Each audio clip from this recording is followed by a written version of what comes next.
যে 5টি ওষুধ বাসায় রাখা খুবই জরুরি। তালিকায় যে 5টি ওষুধ দেখলে তা সবকটি কিন্তু ডাক্তারের পরামর্শ ছাড়া বাসায় রাখা খুবই বিপজ্জনক। প্রথমেই আসি অ্যাসপিরিন 75 মিলিগ্রাম। বুকে ব্যথা বা বুকে চাপ হলে হুট করে এটা খাওয়া অত্যন্ত বিপজ্জনক। এটি মূলত একটা হার্টের ওষুধ। এর কাজ হচ্ছে রক্তকে পাতলা করা। আলসার বা অন্য কোনো সমস্যা থাকলে এটি উল্টো অভ্যন্তরীণ রক্তক্ষরণ ঘটাতে পারে। এবার আসি ফ্লাজিল 400 মিলিগ্রাম। এটি একটি অ্যান্টিবায়োটিক বা অ্যান্টিপ্যারাসাইটিক ড্রাগ। পাতলা পায়খানা বা লুজ মোশন হলেই এটি খাওয়া যাবে না, এতে করে অ্যান্টিবায়োটিক রেজিস্ট্যান্স হতে পারে।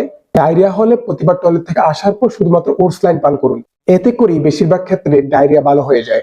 সার্জেল 20 এটি গ্যাসের ওষুধ ইসমোপ্রাজল। চিকিৎসকের পরামর্শ ছাড়া দীর্ঘমেয়াদে এটি খাওয়া শরীরের জন্য ক্ষতিকর। নাপা বা নাপা এক্সট্রা, সাধারণ জ্বর অথবা মাথা ব্যথার ক্ষেত্রে আপনি এটা খাইতে পারেন। ফ্যাক্সো 120 মিলিগ্রাম, এটা অ্যালার্জি বা সর্দির জন্য।